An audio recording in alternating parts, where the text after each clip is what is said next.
C'est l'heure qu'on attend, depuis lundi, en fait, de retrouver les collègues du Café politique. Jacques Poitras, dans la capitale, à Fredericton. Bonjour, Jacques. Bonjour. Et on joint à Caraquette l'éditorialiste de l'Acadie Nouvelle, François Gravel. Bonjour.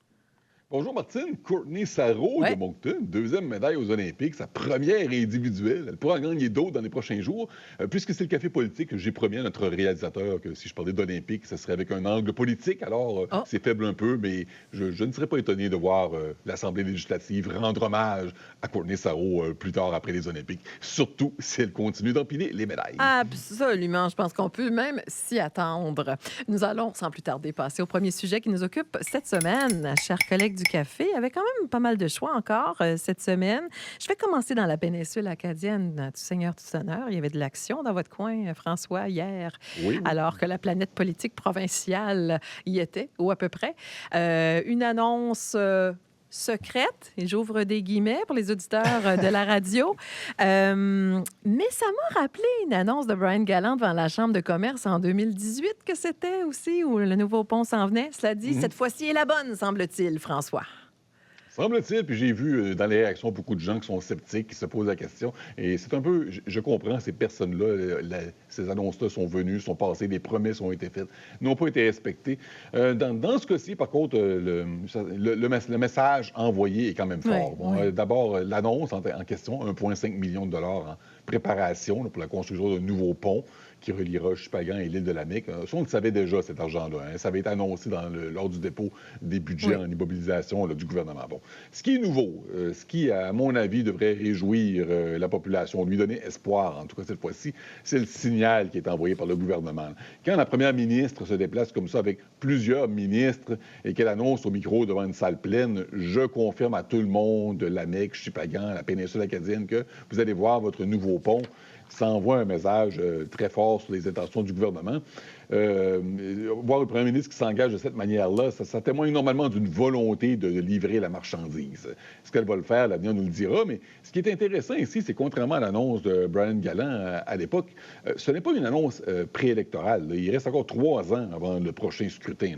On vise commencer la construction en 2028 pour que ce soit achevé en 2031.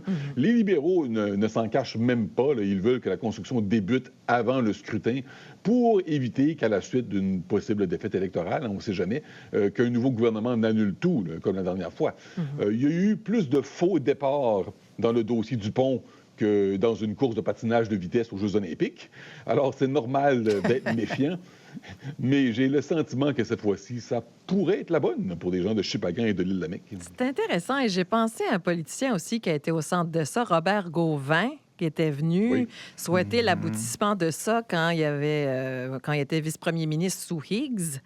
Puis que c'est Higgs, à un moment donné, qui a dit plus tard, ben, on abandonne ça, on n'en parle plus là, de construire un nouveau pont. Pas François, mais Jacques Poitras, je vous apprends rien de cette histoire-là. Puis je voyais M. Gauvin hier faire une vidéo du bord de la Mecque, dire aux gens, si je suis ici, c'est que c'est pour vous, je sais que c'est essentiel pour les gens de la Mecque, puis qu'il va prendre forme, là, le pont. Ça y est, on y est, là.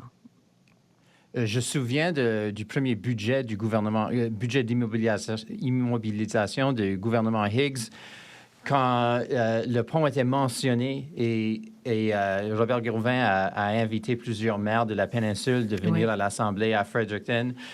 Et on a su plus tard que Gauvin a insisté que le pont soit mentionné dans ce budget-là, malgré le fait que Blaine Higgs n'était pas convaincu. Mais je partage l'opinion de François qu'il y a 2 choses qui indiquent que c'est La bonne. c'est plus fiable cette fois-ci. C'est que c'est pas une annonce préélectorale. Et la première ministre a dit qu'elle veut que la construction commence avant les prochaines élections. Alors, les électeurs de la circonscription pourront aller voir en 2028, pendant l'été, s'il y a des travaux et ils pourront juger le gouvernement sur cet engagement-là d'un début de construction. Sur la possibilité d'un gouvernement qui pourrait annuler le projet après 2028. On a déjà vu Blaine Higgs qui a annulé des projets qui étaient déjà commencés à Fredericton, par exemple. On voit un chantier au centre-ville qui est encore là 6 ans plus tard. Mais ça ne va pas être Blaine Higgs qui sera le prochain chef du Parti progressiste conservateur. Et si c'est un chef francophone, ça va mettre de la pression additionnelle sur le gouvernement de réaliser le projet. Oui, oui. Donc, voilà pour ça. On passe au prochain sujet. Et je vais rester avec vous à Fredericton. Jacques, les soins de santé virtuels, devenus importants dans ce qu'on a comme offre en santé au Nouveau-Brunswick. On veut changer de fournisseur et il y en a coulé pas mal de l'encre déjà dans ce dossier-là. Il semble qu'on n'ait pas dit encore le dernier mot de cette histoire. Je vais commencer avec vous là-dessus. Non, puis c'était du excellent timing cette semaine que ce sujet était dans les nouvelles au moment que le département de santé allait témoigner à la comité des comptes publics à l'Assemblée. Cet site eVisitNB, c'est un site ou une app. Tu peux être branché avec une infirmière praticienne pour être diagnostiqué, avoir des médicaments. Le sous-ministre Éric Beaulieu a défendu la décision de choisir une autre compagnie dès le 1er avril au lieu de cette compagnie qui était créée à Woodstock, au Nouveau-Brunswick. Les conservateurs disent que la première ministre aurait dû rester avec une compagnie locale, provinciale. Éric Beaulieu a bien expliqué la décision. Il a eu la misère il y a 2 ans pendant tout le dossier des infirmières itinérantes de vraiment expliquer toute cette affaire-là, mais il a très bien fait cette semaine, de mon avis. Sauf qu'il y a encore des questions. La compagnie eVisitNB n'accorde pas d'entrevue. C'est difficile à poser des questions à la compagnie sur les sujets comme la question des langues officielles et leurs obligations. Il y avait un moment pendant la fin de semaine passée où Susan Holt disait sur les médias sociaux qu'elle avait des questions à propos de cette décision. Puis je me demandais si on allait voir un autre exemple d'un gouvernement qui renverse sa décision après un peu de pression sur Facebook. Mais ça semble maintenant que avec les explications du sous-ministre, le débat est presque terminé. Mais on va voir si des autres informations vont sortir. Mais pour un service qui est là pour des gens qui n'ont pas accès à des soins primaires, là, c'est une question très importante. Cet site est très populaire. C'est utilisé souvent, 1 million de fois depuis 2022. Alors, oui, fait pas de doute que c'est là pour c'est pas un petit dossier.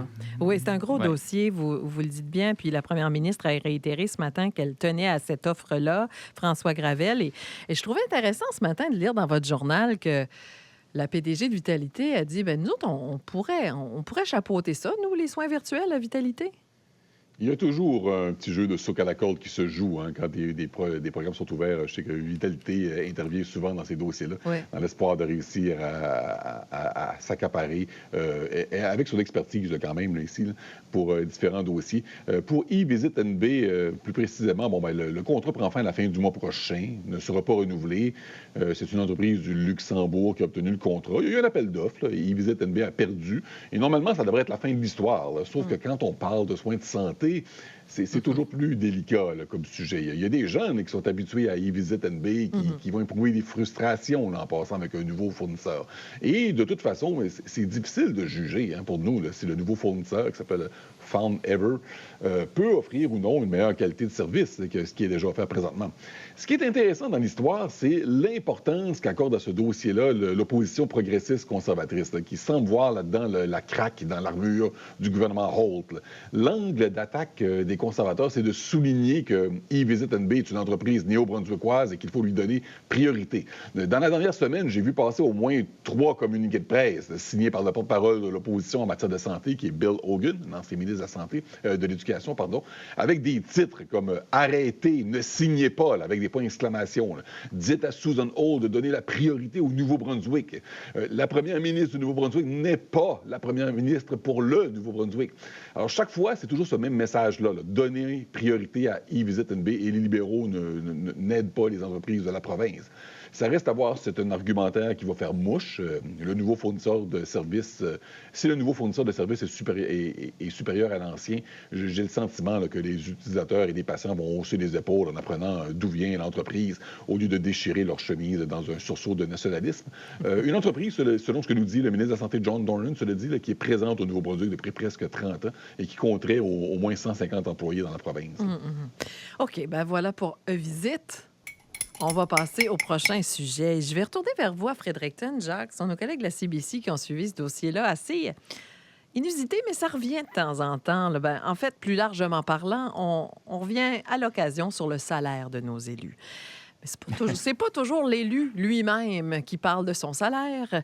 Et dans le cas ici, on parle du député fédéral de Miramichi qui voulait démontrer sa solidarité avec les citoyens canadiens. Mike Dawson dit les temps sont difficiles. On en parle à tous les jours dans l'actualité, hein, de l'inflation, du coût de la vie. Non seulement ça n'a pas fait un long bout de chemin, mais même ses collègues du caucus conservateur ont voulu remettre le couvercle assez vite sur la marmite, Jacques. Absolument. Mike Dawson, ancien député provincial qu'on connaît bien à l'Assemblée, qui a toujours eu un peu d'indépendance, agir un peu selon ses propres valeurs et idées. Première question, c'est est-ce que c'est possible pour un député de refuser une hausse de salaire? Est-ce qu'il y a un mécanisme pour enlever cette hausse de salaire? C'est pas clair. Je pense pas que c'est facile. Alors, M. Dawson aurait pu juste accepter l'augmentation puis faire un don à un organisme avec le montant tranquillement, mais il a choisi d'en parler. Mais le problème politique pour les conservateurs, ça met des autres députés, ses collègues du caucus, dans une position difficile parce que le Parti conservateur d'aujourd'hui a des racines dans le Reform Party des années 90, un mouvement très populiste. Et je me souviens, à l'époque, les salaires des députés, les pensions, le fameux double dipping d'un ancien député provincial qui avait une pension qui est aussi un salaire fédéral comme député, c'était une cause, c'était comme scandaleux pour ce monde-là, ces enjeux-là. Alors, c'est vraiment dans la culture de cette partie politique. Et le fait qu'un député publiquement essaie de refuser, mettre la pression sur les autres. Alors, ils vont recevoir des questions de leurs citoyens, là, de leurs électeurs, de leurs associations. Pourquoi vous ne faisiez pas la même chose que Mike Dawson? Alors, c'est facile à comprendre pourquoi il a vraiment touché un point très, très sensible avec ce caucus-là. Et on va voir s'il est vraiment capable de refuser, puis qu'est-ce qui va arriver s'il n'est pas permis de le faire. Oui, on a hâte de voir. Et soit dit en passant, c'est près de 209 800 $ qu'un député d'arrière-ban au fédéral gagne. C'est à peu près 10 000 $ l'augmentation au printemps. Donc, je suis sûre qu'il y a des banques alimentaires à Miramichi, centre de crise familiale, de ressources en tout genre qui pourraient lui envoyer des propositions. François, là-dessus. Quand un député fait une sortie publique controversée, Martine, comme le fait dans ce cas-ci Mike Dawson, j'essaie souvent de comprendre la raison. Là. Qu'est-ce qu'il gagne en faisant ça? Est-ce que c'est pour améliorer ses chances d'être élu? Est-ce que c'est dans l'espoir de devenir ministre ou de se distancier du chef? Mais il n'y a vraiment rien de tout ça qui s'applique pour M. Dawson. Il vient d'être élu, sa circonscription, sans être un château fort imprenable, penche normalement du côté des conservateurs. Si Pierre Poilievre devient un jour premier ministre du Canada, je doute que M. Dawson soit nommé ministre.